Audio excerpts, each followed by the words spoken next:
Well, the two-day tax summit is certainly generating a lot of talk in Canberra, but don't expect it to deliver any immediate action.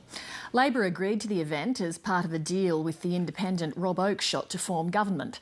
And while it's happy to let everyone have a say, it's not giving any commitment to act. There are lots of disagreements about just what should be done, but the participants at the summit do agree broadly on one thing: the current system is broken. Stephen Long reports from Canberra. Riots as government imposes savage spending cuts and hikes taxes to rein in unsustainable debt.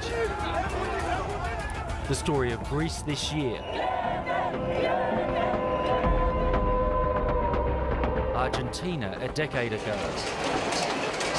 If you believe some, Australia could be heading in the same direction in coming decades unless we act on tax.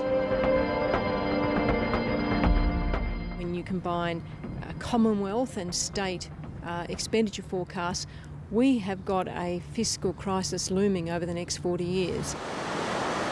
As the population ages, health and welfare costs are soaring, and most people don't have enough money to retire on.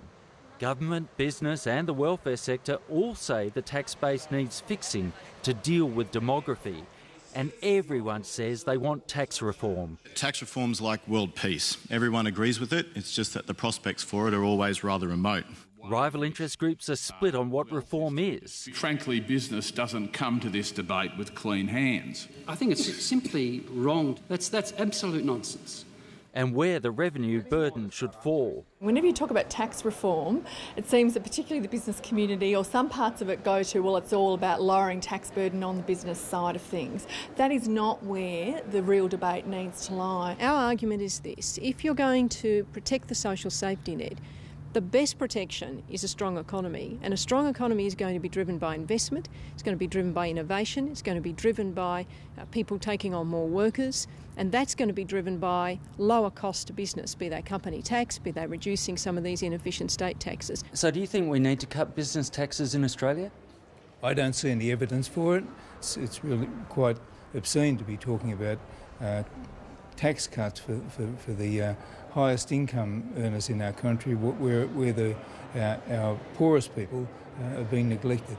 There's no denying the rich have got richer. Over the past decade, the distribution of wealth and income has become far less equal. Yet high-income earners have enjoyed big income tax cuts and the benefit of tax concessions. Superannuation, taxed at a flat rate of 15%, is a prime example. It's $15 billion that is going into tax concessions for superannuation. Now, of that $15 billion, 20% is going to the top 2% of income earners. 50% of it is going to the top 12%. So we've got it the wrong way round. We know that people on higher incomes will structure their arrangements so that they are looked after in later life. On the other hand, we've got people on low and middle incomes who are really struggling to get the kind of superannuation savings they need. The major tax review by the former Treasury boss Ken Henry had an answer to that. Treat super as income and tax it at the marginal tax rate, minus a discount to encourage saving. That would mean the well-off paid a bit more and low-income earners paid nothing. But like many of the recommendations, there's no support from either side of politics.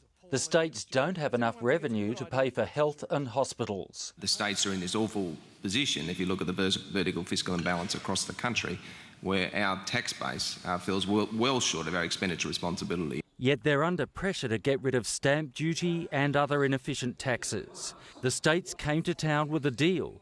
We'll cut stamp duty if Canberra gives us a share of income tax revenue, and business doesn't mind the idea. The states are accountable for $200 billion worth of expenditure, health, education, things like that, yet they only raise half of that through their own revenue and the GST. So that's the kind of structural problem in our economy. That means they rely on these inefficient taxes like stamp duty and insurance taxes. So we would support their argument that they need a more predictable, more stable source of revenue and access to some growth revenue, such as personal income tax, if we are to wipe out these inefficient state taxes. So far, there's no consensus and few concessions. Much of what has been said is quite predictable. Could have written the script for this before coming in.